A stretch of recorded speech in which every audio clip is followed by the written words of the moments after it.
Settings আইকনে click করব, তারপর হচ্ছে এখানে দেখেন আমার প্রোফাইলের নামের পাশে একটা প্লাস আইকন রয়েছে, এখানে ক্লিক করব। ক্লিক করার পর অ্যাড অ্যাকাউন্ট এখানে ক্লিক করব। ক্লিক করার পর এখান থেকে আমাকে যে কাজটা করতে হবে অ্যাগ্রি অ্যান্ড কন্টিনিউ ক্লিক করতে হবে।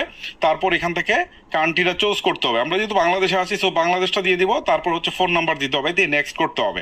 দেখেন আমার ফোন নাম্বার দিয়েছি, এখন নেক্সট অপশনে ক্লিক করে দিচ্ছি। এখন আমি ইয়েসে ক্লিক করে দিচ্ছি। ওকে, একটা কোড যাবে, এই কোডটা আমাকে এখানে বসাইতে হবে। কোডটা বসিয়ে দেওয়ার সাথে সাথে ভেরিফিকেশন কিন্তু শেষ। এখন ধীরে ধীরে বাস প্রসেসগুলো আমি ফলো করে ফেললাম। ওকে, দেখতে পাচ্ছেন আমার কিন্তু দুইটা হোয়াটসঅ্যাপ আইডি এখানে চলে আসছে। এখন আমি যদি পূর্বেরটাতে ফেরত যেতে চাই, আবারও হচ্ছে থ্রি ডটসে ক্লিক করব। ক্লিক করার পর এই যে সুইচ অ্যাকাউন্টস এখানে ক্লিক করব। ক্লিক করার পর এখান থেকে আমার আগের অ্যাকাউন্টটা শো করবে। এই দেখেন আমি আগের অ্যাকাউন্টটাতে চলে আসলাম।